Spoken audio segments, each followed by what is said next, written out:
Hey, I have a question for you. Are generation gaps really a thing? Do they create healthy boundaries or do they create lies and confusion? We're going to take a look at it. Welcome to We Are Your Aunties. Hey, Auntie.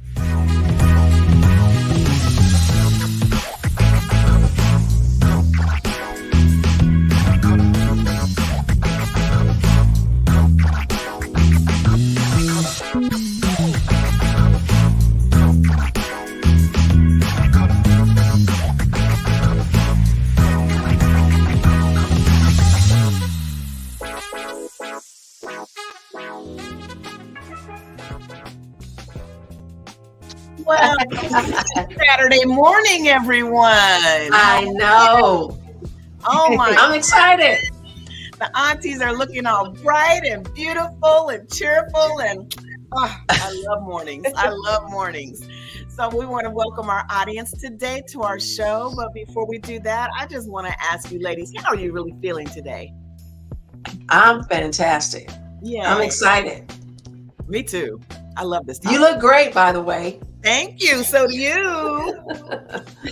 How you doing? 10 foot tall and 10 foot tall and bazooka proof.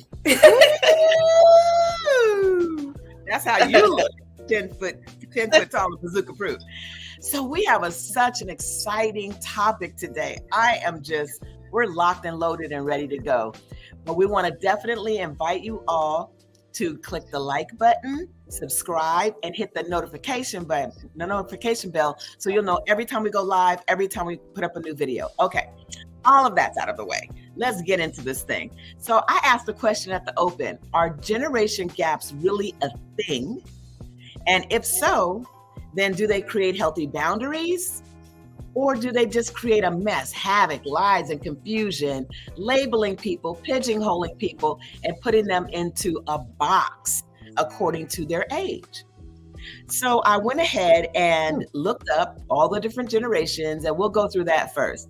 And we're going to see if the Alpha generation knows who the boomers are, the boomers know who the millennials are, the X's know who the Z's are, et cetera, et cetera. So DY, you could bring up that first slide of the boomers. So these are just a few boomers that I went and picked out online. Boomers are purportedly born between the years 1946 and 1964. So I definitely, literally, and purposely left out their names because I wanted to see if the other so-called generations could tell us who these people are. So if you're watching right now, I would love for you to put in the comments who you think these people are. And as you do that, I am going to tell you what boomers are supposed to do characteristically, do and not do. So it says baby boomers were born between 1946 and 1964. The end of World War II and the economic prosperity that followed led to a boom in births, hence the name baby boomers. Just some bullet points. They are competitive and driven. They value visibility into their work. They have had to adapt to technology. They are retiring later than previous generations. And then it goes into what you should do for baby boomers at work. And you know why it goes into that? It goes into that because a lot of the so-called baby boomers born between 1946 and 1964 are finding themselves in positions and on jobs where they are working with much younger people as their managers, their CEOs, and their bosses. Yes. We're giving them information about that. And since we don't have anyone yet in the comments, I'll go ahead and tell you who these people are. From left to right, they are Michael Jordan. He's 60 years old this year. Michelle Obama. If you don't know who she is, you've been living under a rock. She's the they call her the America's favorite first lady. She's Barack Obama's wife. She's 59 years old this year. That is the famous Denzel Washington, American actor, born December 28th, 1954. He's 68 this year. And then if you don't know who Oprah is, come on, all over the planet. She is 10 years old this year. So that's about the boomers. Next up, we have Generation X. And Generation X, we have some famous faces here. I did famous people on purpose because I wanted to see if we know who they are by, their generation and just by their faces. So we've got Generation X, and what it says about Generation X is that they're independent and well-educated individuals. Mm-hmm. That they value autonomy. So just learning to solve problems on their own and all of that. They're very well educated. The decline of manufacturing jobs caused them to have to go to more intellectual and creative pursuits. Mm-hmm. They're comfortable with technology. They grew up with MTV and all of those things, video games and all of that. And then what should you do for Gen Xers at your workplace? I'll go into that a little bit later, but there's some special things that, people who are working with them need to know. And next up is the millennials. Ooh. Come on now. The millennials, they're a collaborative and impact-oriented generation. They prefer to collaborate, not work independently. They're motivated by meaningful work. They are digital natives, meaning they're basically born with a mouse in their hand or a phone. And then we are going to talk a little bit later about what you should do for them at your workplace. Next up, Gen Z. They are an optimistic yet risk-averse group. Risk averse? Averse, meaning they like to take risk. No, they don't like to take risk. Not at all. That's being facetious. They value social responsibility and diversity. They expect to work with modern technology. They're breaking away from institutional structures vis-a-vis basic principles and values. They want stability and flexibility. Isn't that interesting? Stability and flexibility, almost at two different sides of a spectrum. And then we'll go into later what you should do for Gen Zers at your workplace. So these are some of the generations, so-called generations.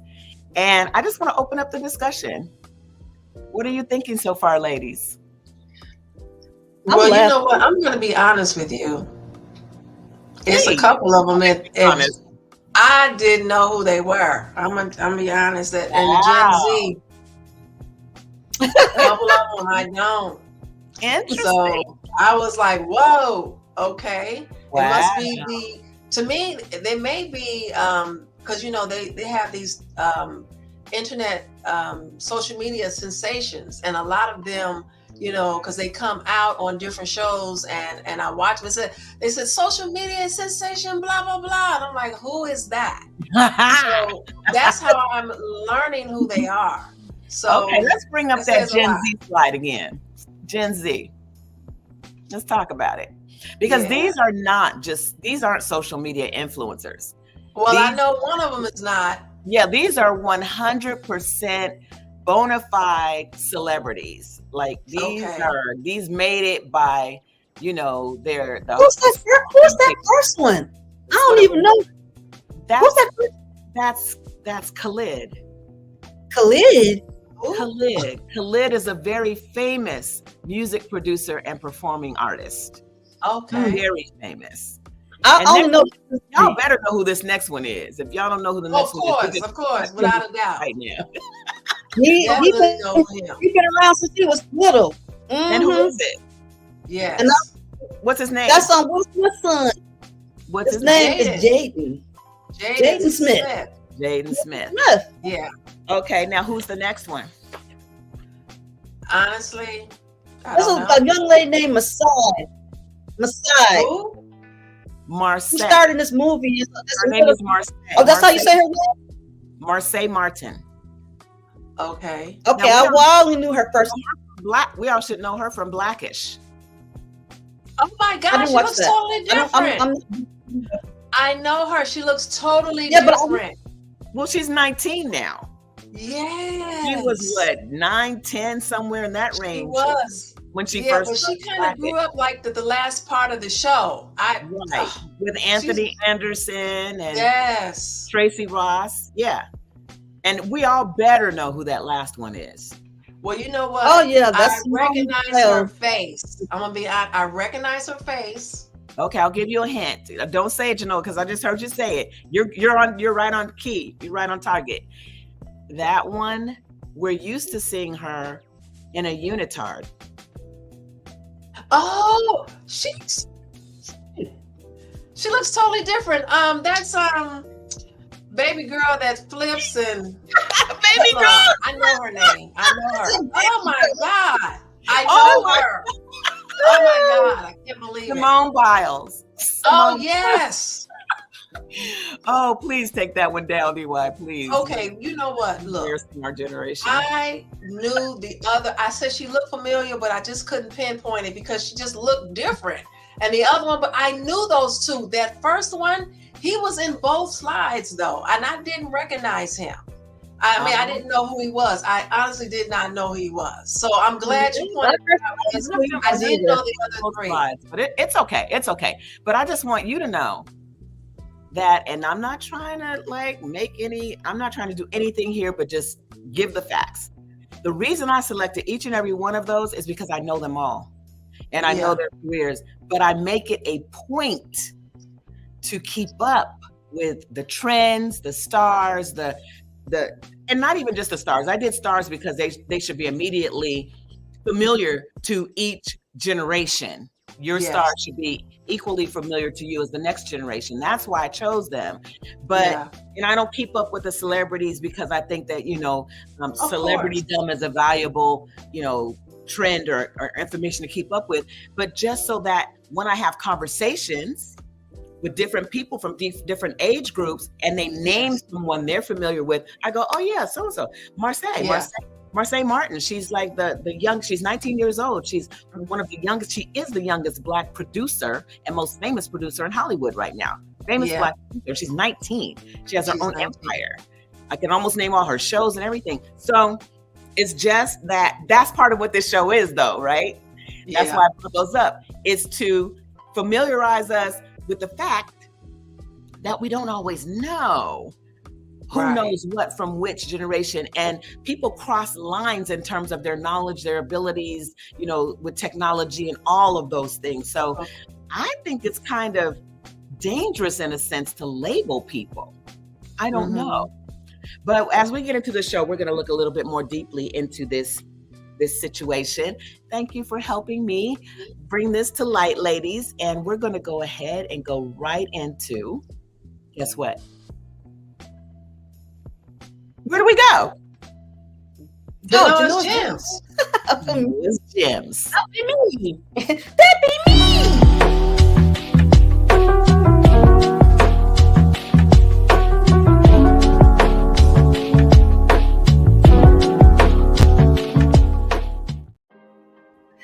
Hey, folks.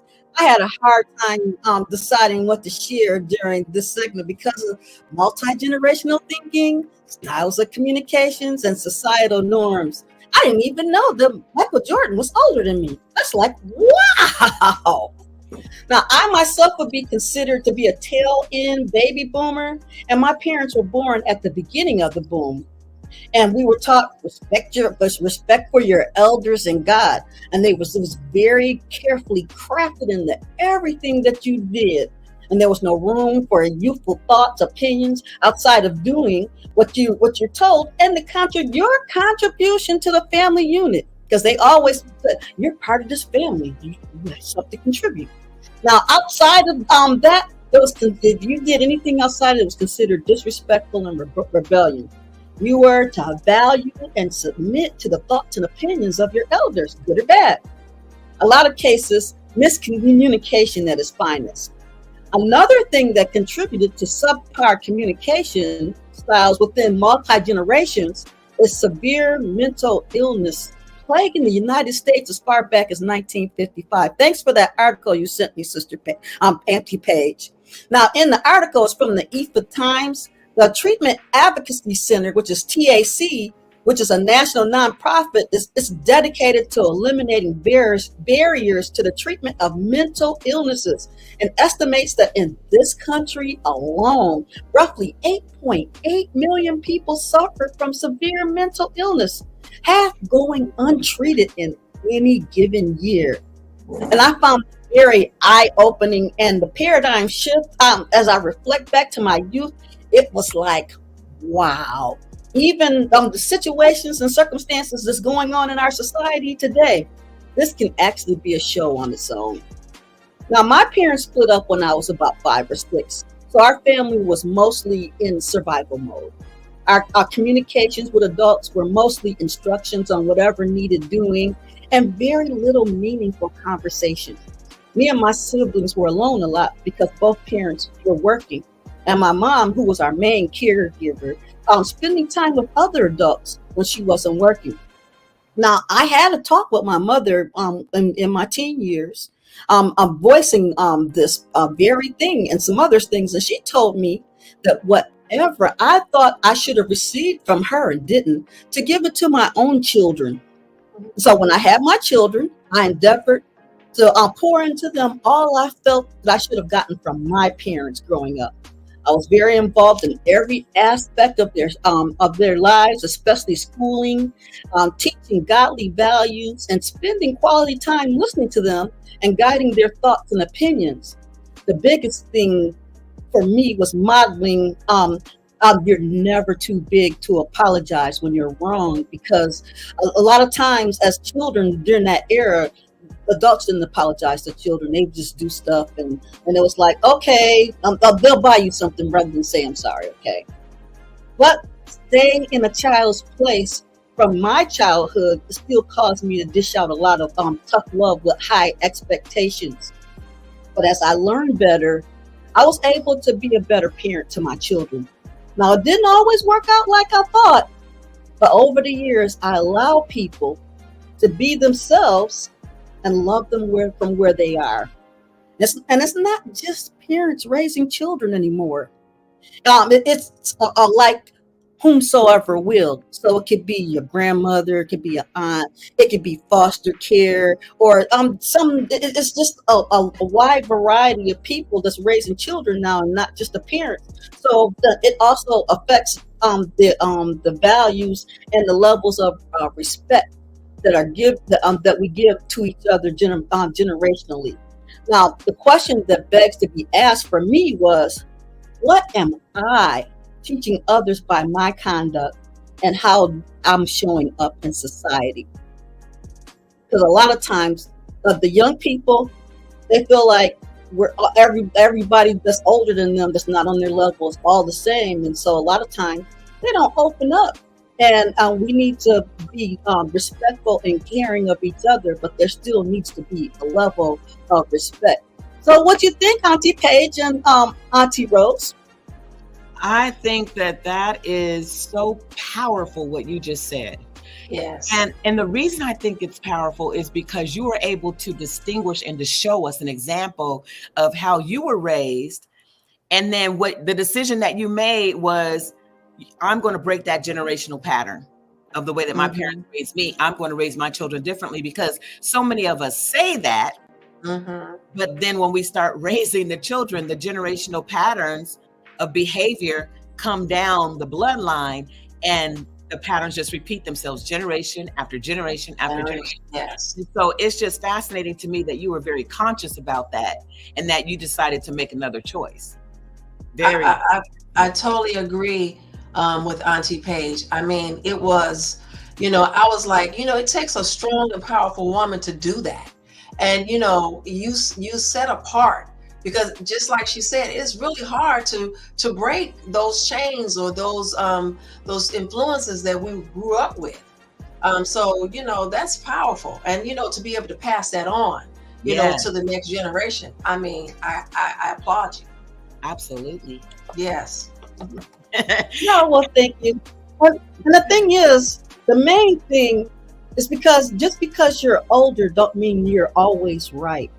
And if you hurt somebody, because when I was thinking about this stuff, because I had to think about my parents in terms of they were young. So when I was growing up, they were growing up. They didn't wake up one day and say, how can I ruin my child's life or cause them to be stumbling and falling around? They didn't wake up with that.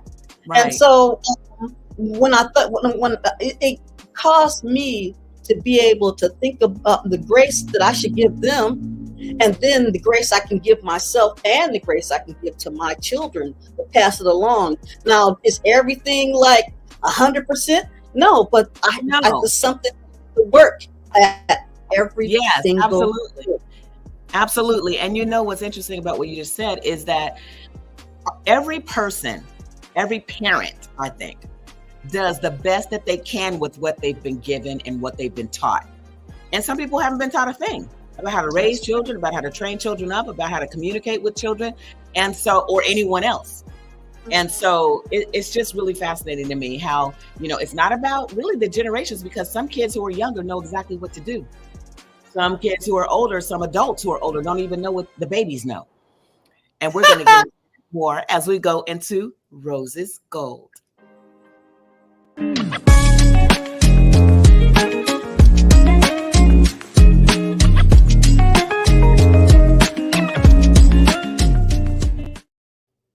Hey, you know what? I'm going to be real. I am going to talk about the complainers and the whiners of different generations. And I'm going to talk about my experiences with different generations. And I am coming from the baby boom era. I am coming from that era. And I did learn a lot from my grandmother and my aunt who raised me. And they gave me their values. And I just have to say, I looked at the world totally different until here recently. And again, I have to say, reading The Healing the Wounds of American Slavery gave me compassion for the generations that I used to complain and whine about. And I did, and say, give them labels and everything. But now that I understand why we do what we do, after reading this book, I understand. So I have more compassion. But I'm here to talk about the whining and the complaining. I'm going to do that. So my husband and I ran a theater for 20 years in Hollywood, and we were around so many different young people, and we got to experience just not them not thinking or not knowing what to do in different situations. And I have to blame and bring up technology, because I know technology is a lot, not at fault, because we have to grow, but it is one of the major platforms that I think that stops the socialization of different generations. And the baby boomers, of course, are catching up. The Gen X, they are the college educated, so they're definitely into technology. And the same thing with millennials. Now, what I've had, my experience is with changing over. It's like going from the beta tape to the VHS to the cassette to the CD from the record player. It's like that. It's new technology, and then the other person that's dealing with, like me, cassettes and records. I mean, that's what we had. But then we moved into different things. You got the MP3, all of that. But now the technology has moved on. I want to label the generations like that. The record player, the tape, the cassette, then you have the MP3 player, then you have the CDs, and then so on, because you have to learn each one. And I think we didn't get that much compassion for each one of the generations because we're so busy over here with our records. And this is what we want to hold on to until society forces us to get into the next technology. So what I want to say is, baby boomers are patriotic, and they are loyal, and they have strong work ethics, Gen X, you know, they of course they graduated from college, you know, and they're labeled slackers and lazy. That's that word again, lazy. And that's how I feel about millennials. So I had one of my actors, you know, I've told him, I said, you need to go pick up some programs. I need you to get them copied. So that was his assignment. One of the actors that when we give out different assignments and we say, all right, you need to go pick these programs up. So I said, I need you to go the day before because anything can happen, I'm telling you. So I'm calling him. It's about showtime. I have no programs. Where are the programs? He's saying, did I know that it was going to break down? Did I know that it was going to break down? I didn't know that the machine was going to break down. I said, that's the reason why I told you to go the day before, because anything can happen the day of. So he was whining and complaining about that little thing when all he had to do was just listen and do it the day before. So that's what I'm saying. I think each generation, and I'm not trying to complain about it, but I think the experience of that next generation probably frustrates the next and the next and the next, because here we are. I'm a record. The other one is a CD. The other one is a cassette. The other one is YouTuber. So, you know, it's just, we're just getting to know each other and getting to gel and work together. And it's really hard, you know, especially when a lot of, I think millennials are very, you know, literal, and they don't want to spend time on a lot of things. You know, the respect for me has gone out the window. Not only respect, but, you know, they don't, you know, I was raised, yes, ma'am, no, ma'am. Now, I understand that's a different generation, but the respect has gone out the window. They won't call you miss, ma'am. They call you, oh, Jackie, I want you to come over here. Wait a minute. Hold on. Well, you know what? Right? Thinking about, and, you know, but I really want to say that that's a really great example that you've given on when you had the young man go and you told him that it could go a certain way, and he did not listen or heed your advice, and then the next thing you know, things go haywire. So exactly. I know that you had a video you wanted to send us about what you're talking about. So DY, why don't we bring it up now? The complaining, the whining about little stuff. Whining.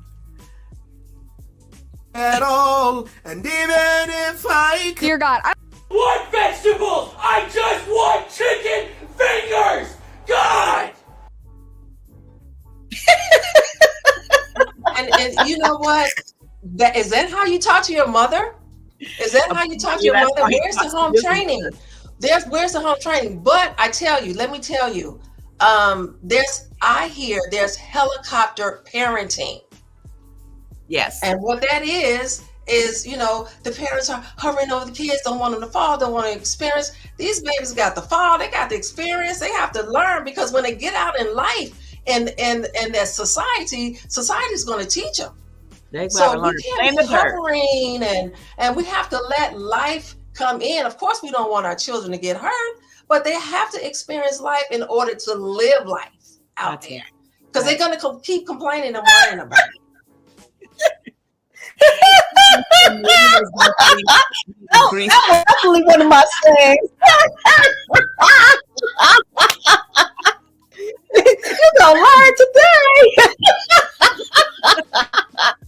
You know, this is a topic, and we're going to have to do 2 parts on this. I can already see it. We actually have a special guest on with us next week, who is 89 years old and worked at an HBCU for the majority of his career. So he has seen a whole span of generations come through, and we need to have him on to give us more education on this. That was an excellent section, Rose, and I just really needed you to get to that video, because it's just so interesting that, you know, and we don't want to like make fun of the other generations, but I mean, it's funny. It's funny how, you know, those labels have broken us up into all these categories, and that we look at each other in that way. I like the example that you gave also of the record player all the way through the MP3, you know, all the way to YouTube streaming. And so it's just really interesting. So we have one A comment, tell it, Auntie Rose, you're talking facts. Is there a chance of span for us? Is there a chance of span for us is all of 5 or 10 seconds? Oh, attention span. That must have been like, spell check. That's another thing, right? When you're trying to spell check correctly. Yeah, there's an attention span of about 5 to 10 seconds. Yeah, that's true. They say that there's an attention span of 1 minute per your age. So if you're 4 years old, you have a 4-minute attention span like that. Wow. Yeah. So it's just interesting the way that this all moves, but I'm going to move right on into Paige's pen, and then I'll give us an opportunity to come back and have a full-blown discussion.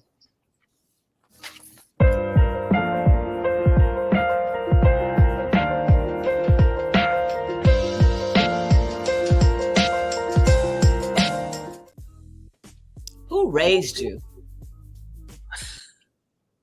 And when did they raise you? None of us can help when we're born. We come when we come. And we get the experiences in our lives based on when we were born, what was happening in the world and in our communities, in our lives when we were born, and in our households, our families, and our communities. And so it's just interesting, all the different labels that we have and how we categorize people according to those labels. Some things are correct, but then other things are incorrect. Like, for example, they were saying in these papers that I have here on the characteristics of the different generations that, boomers had to adjust to technology. There's this big adjustment to technology. That depends on where you were working when technology came into play. So if you had to, you got to learn it as you were going. It became a part of your world, if that was the case. But if you were a boomer a so-called boomer, who was working in manufacturing or some other industry, then that means that, you probably do have a huge learning curve. Or if you've depended on your grandchildren or nieces or nephews to do everything for you online, everything on your phone, and you didn't take the time to kind of tinker around with it. Yeah, it just really depends on who you are, what you're doing, and what your needs are, and to make your world work. So I just think it's really interesting. There are sometimes older people who act a lot younger, and they shouldn't. Like, we had a video on here not too long ago of a grandmother at an event, and she had on this sheer top. You could see her white bra and her fat rolls, and she had white jeans, and just every bit of her celluloid. There's nothing wrong with having fat rolls and celluloid. Those are marks of honor. This woman has had babies. This woman has lived life. This woman has cooked great meals and eaten some great meals. I'm not talking about that. I'm talking about how she stood up in front of her family and started trying to do a dance she shouldn't have been trying to do in the shoes she was working with, and ended up literally on her bottom at the family event. On the other hand, there are kids who are just a little too precocious, just a little, saying a little bit too much at a young age. And so it's a matter at the end of the day that we all need each other. That's how the world is designed. That's how humanity is designed. That as people get older, they need the energy and the sharpness and the new innovation of the young. As the young are coming up, they need our input. They need the input of our values, our belief systems, what to do, what not to do to move through the world gracefully and powerfully. I hear a lot of young people say that, I just made it on my own, all the individualism. No, you didn't, sweetie, because there was a path carved out for you to make it to be where you are. I showed a slide earlier that had, I think it was what they call the Gen Xers. See, I don't do all that, so I don't really know, but it was the young people who were about 19, 20-ish. And what's interesting? These are all young Black celebrities. Each one of them is a multi-millionaire. But they didn't make it there just because of their brilliance, their intellect, and their ability and experience. They made it because they had villages around them of people who were much older, much wiser, and were able to guide them and had already carved out a path for them. So we just need to be very, very careful in how we relate to each other as we move through this so-called, generation gap. I think that generation gaps cause unhealthy toxicity in some cases because people are looking at other people and calling out characteristics rather than looking at how we can use the positive of what these people are doing, no matter how old they are, to build us all and unify us all as one collective. We have one clip here, and I'm going to show it to you now. It is Maya Angelou. Maya Angelou was an orator, just a queen of great wisdom, a queen of great elegance, who had a very interesting lifespan. She didn't write her first book until she was 40 years old. And she just recently passed away in the last couple of years, but she was on a talk show. And I just want DY to bring up that clip so that we can see what happened between her and a young lady that day. DY? To ask Maya her views on interracial relationships. Oh, thank you. And first, I'm Miss Angelo. Miss Angelo. Yes, ma'am. I'm not Maya. I'm 62 years old. I have lived so long and tried so hard that a young woman like you or any other you have no license to come up to me and call me by my first name. Excuse me. That's first. That's first. Also because at the same time, I am your mother, I'm your auntie, I'm your teacher, I'm your professor. You see? It's very... Thank you. And we also have another little baby. I mean, young, so-called media influencer. And he, I believe, is 4 years old right now. Can you please bring up the clip of Samaj?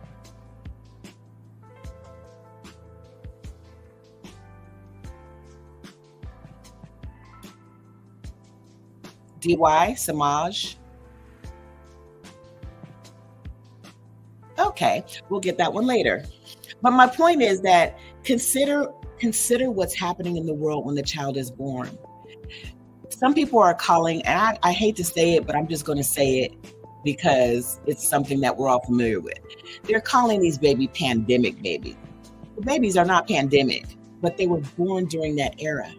And there just seems to be something a little bit different about these children who were born during the COVID pandemic. These children were in the house, didn't have any outside influences around them. They were, as Auntie Rose was saying, the parents were a little bit more helicoptering because there was nothing else to do but be with your child, be with your family. And so these children just have just an edge of precociousness that other children don't have. They learn things differently. Some of these children are born sitting up, looking around, observing already before they're even engaged with other human beings. So it's just interesting how the generations, so-called generations, we have to be careful with that. Because what we come from in our culture, our original African culture, is communities, villages, and there were stages of life. There's a ceremony when a child is born. There's a ceremony when a child comes into their preteens, going into their teen years. There's a ceremony when they go from their teens into their adulthood, their womanhood, their manhood. There are ceremonies when they get to be, more elderly or seasoned. There are recognitions and acknowledgments that don't happen in this culture. And so you've got a lot of blending, inappropriate blending of these different age groups that should just be a little bit different. I really am an advocate for us putting in more coming of age ceremonies and season changes so that we're aware and we honor the different age groups as they come into their own, as they come into the next stage of life. And then it behooves us to then give great honor to each age group because we're all valuable, we're all needed, and that's the only way we're going to come into some real unity. And I'm very, very interested to see what the other aunties have to say about what I've shared. Thank you. Oh my goodness. Oh my goodness. That was, you know what? You're right. You're right. We have to come together because that's the only way to live together, because we all do have something to share. We all have no matter the age group, the generation, we all have something to give to this world. Yes. And each one of them should be respected. And like I said earlier, that wasn't open to me until after reading Healing the Wounds of American Slavery, because I didn't have the compassion I had that I do now. So you're absolutely right, but I do, you're right. There's honor and respect in each generation. It is. I think so. I'm looking to like the societal norms that we deal with on a daily basis, because a lot of stuff that we see is stuff that is taught. Like, okay, I was in the habit when my children were young, and when we had a television, I would watch the shows that they were watching so I can see what they're learning. And the cartoons that they show today, they show the parents as inept. They don't know anything. And these children are going about in cartoons, having all kinds of adventures and everything. And they just have the parents are basically like independent. I don't know. That's just really weird to me. And the thing is, if you look at the TV, the programming, the TV shows, even the stuff that they teach at school, it's to break down the family and the respect level. And if you're not teaching, when you're not teaching your children, I'm gonna say if you're not, when you're not teaching your children, the world is. Yes, indeed. Right. And it's a very assimilist culture. A very assimilist culture. Like we're constantly trying to assimilate to something, whether it be, the latest style, whether it be trying to have what someone else has on the other side of the fence. But what I mean when I say assimilist culture is that as Black people living in this very European construct, white male especially, we fall into their ways of being. And one of their ways of being is to divide and be independent. It's the land of the free and the home of the brave, and we're just proud Americans and all of that. Okay, there's a place for pride, godly pride, Yes. which says that we're proud of who we are as God's people. We're proud of how God lives his life through us. We're proud of those things. But there just becomes this whole, it's just a toxic culture when you think, the older people are just down on the younger people. The younger people think the older people don't know anything. That's not us. That's not us. Where do we get that from? That's not us. Right. We have griots, people who are seasoned, who are holding the stories and the history and the culture and just all of the respect that they deserve for that. Yes. For researching and digging and understanding and knowing how all of these things apply to us because of our background. Now, am I saying that culture is everything? Absolutely not. I mean, I'm a kingdom kid before I'm a Black kid. You know what I mean? Right. But at the Yes. same time, I like that. But at the same time, I'm a Black woman living in the same land where the descendants of enslavers enslaved my ancestors. Yes. So there needs to be a certain connection that I have to my roots in terms of how I treat people who are older than I am, how I treat people who are younger than I am. And like Maya Angelou did, she corrected the young woman. We can't be afraid of these kids out here. We can't be afraid of them. Right. What if they say something to you? Chill and say something interesting to them. Throw them off guard. Show them that you know something about their age group. Show them that you know something about the people that they so-called idolize or love or like, or that they're interested in. Encourage them to know something about those who came before them, so they don't think they're out here just doing the thing independently and nobody ever taught me anything. Well, you know what? When I was young, I thought Black people dropped out of the sky. I'm just going to tell you, I didn't know where we came from. We was just here.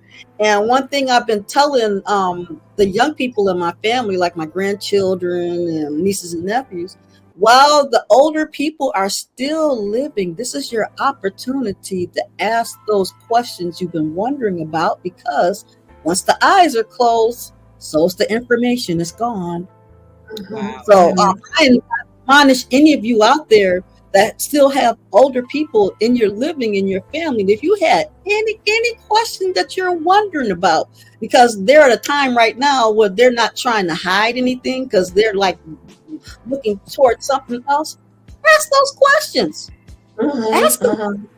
They'll be happy. Just take the time out, spend some time. You might even get a meal out of it. Grandma cooking something. It's like, oh, baby, you came over to talk to me. Oh, yeah, let me tell you about this. And the stories are so interesting. You will be please, that's right. Please learn that recipe, honey, while you're standing there. Please learn the recipe. That's the truth. You know what? Just going back to Auntie Paige's point, where a friend and I was walking in the mall and we saw this young lady, and her shorts were so short that you could see her pubic hair, and we had yuck. We had to say something. We went up to her, and it wasn't a negative thing. We just said, daughter, we called her daughter. Yes. And said, we just want to let you know what's going on right here. Because, sometimes people attention grab for the wrong thing and they just haven't been taught. So, you're right. You got to let the person know, the younger person. And we said, you're too beautiful for this, daughter. Oh, that was awesome. You wear, certain, your shorts to a certain level because it's respectful to you and how you come across. You don't want to come across a certain way. So we did that. And then also I had a family member that was raised a Christian, wait a minute. How did she receive that? She received it very well. She was happy that we came up to her. We called her daughter. And we talked to her and we said, we love you, as she was a young Black woman. And we just said, we want to see you in the best light. And this is not it. And she received it very well. Good. I didn't mean to cut you off. I knew no, we had but to hear I wanted to go say that really quickly. A family member that, raised Christian, and then he had some miraculous things that happened that no man can explain to him. But when he got out into the world, he got a girlfriend that was didn't believe that existed in God that existed. So, and then all of a sudden he came along. Oh, I don't believe it either. And then I said, do you remember when you ran out in the street and something pulled you back? I mean, what was that? Explain to me. I asked him, explain to me what pulled you back to save your life. And you looked around, there was nobody there. I want to know. And you're telling me you get out in the world and find out that now you don't believe because you got with someone else that don't believe that quickly.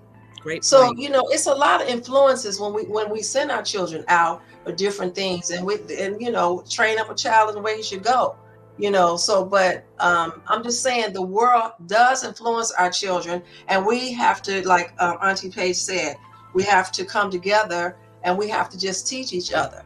And then we have to have the respect that goes along with that. Because just like Auntie Genoa said, the older people have rich, valuable information. And oh my God, if I could talk to my grandmother right now, I wish I could. Right. Yes. And we're going to have, as I said at the top of the show, we're going to have an 89-year-old ex-professor who taught at Howard University. He's 89 years old. That means that this man has seen so much. He's seen so many generations come on the planet and come through that institution. And so we'll have his perspective on what he thinks about, the different generations. And I'm just so excited that we had this opportunity to speak. And I was telling the ladies that I was on the Tavis Smiley show this week. And as I was walking through Leimert Park in Los Angeles trying to find the studio, I hadn't been there before, I ran into a group of young Black men. And as I was approaching them, they nearly bowed. And I think that it was just the respect level that they showed was so powerful. And as I was asking them, did they know where this was and everything? They did their best to help me. And as I was walking away, one of the young men, he looked like he was maybe about 25. He said, "You are so beautiful." And I stopped in my tracks and I turned to him and I looked him in his eyes and I said, "Thank you. You're beautiful." And he almost fell back. And he said, "You made my day." Now, this is a brother who was tatted up, you know, had his hair twisted, which I love natural hair. But he was like, you know, hanging out at the park all day kind of brother, right? And just, he said, "You made my day." So it's just taking that time, that moment to acknowledge someone older than you, someone younger than you, just another Black person. There would be a time when we would not go anywhere and see another Black family, another Black person, and not speak. We'd be so happy to see them like they were our long lost cousins, right? Oh, that's real. That's real. And now, I mean, when we moved from the Bay Area to LA, I would talk to folks because that's what we do in the Bay. You know, who are you? What do you do? What have you been up to? Who are your people? Kind of thing. I came down here to LA and I would approach people on the street and they would look up like they saw something as they were passing by me. There's nothing up there but clouds. Nothing up there but clouds. So I just think it's been a fabulous time together. We're definitely going to be back on next Saturday. Yes, the Bay. Don't get me started. You're going to have me crying over here. I miss home. Missing home right now. Please hit the like button. Oh, thank you so much. Yes, please hit the like button. Hit the notification bell so you'll know every time we go live, every time we're posting a new video. This is our new time and space. Saturday mornings at 9 a.m. Pacific time, 12 Eastern time. We don't want to leave you out, mountain people. For mountain time, it's going to be 10 a.m. And we're just so super excited to be here. So excited to be bringing knowledge of a little bit of life, you know, to those who are just in need of that. We all need it. We all need it. And we hope that you'll join us next week when we have Professor Kali on. This was one of Rose's professors when she was at Howard University, and he is just amazing, so sweet, so intelligent, so aware, even at 89. I'm sorry, Professor Kali. I didn't mean to add an extra year, but even at 89, I just spoke with him, when was it, yesterday, day before, and just this spark of life. And what's interesting, and I will tell you this, I'll give a little spoiler. He told us when we talked to him, we had a 3-way conversation. He said that what keeps him alive and what gives him that spark is having conversations with people who are younger than he is. But I'll tell you a little secret. What gives me life and gives me that spark is the information, education, and experience and love that I receive from people like Professor Kali. So it's very, very good. Exactly. Ready. I'm getting my questions ready. Already. Yes. So glad BFN channel, Biblical Film Network. We do need this show. You're absolutely right. And Jacqueline, we're so excited to see you. Yeah. She's glad we're on Saturdays now because she used to join us in the evenings and it got to be too late. So we're just so excited to see you back with us again. And we are your aunties. Yes, indeed. We are your aunties. So aunties, do you have anything you'd like to say in closing?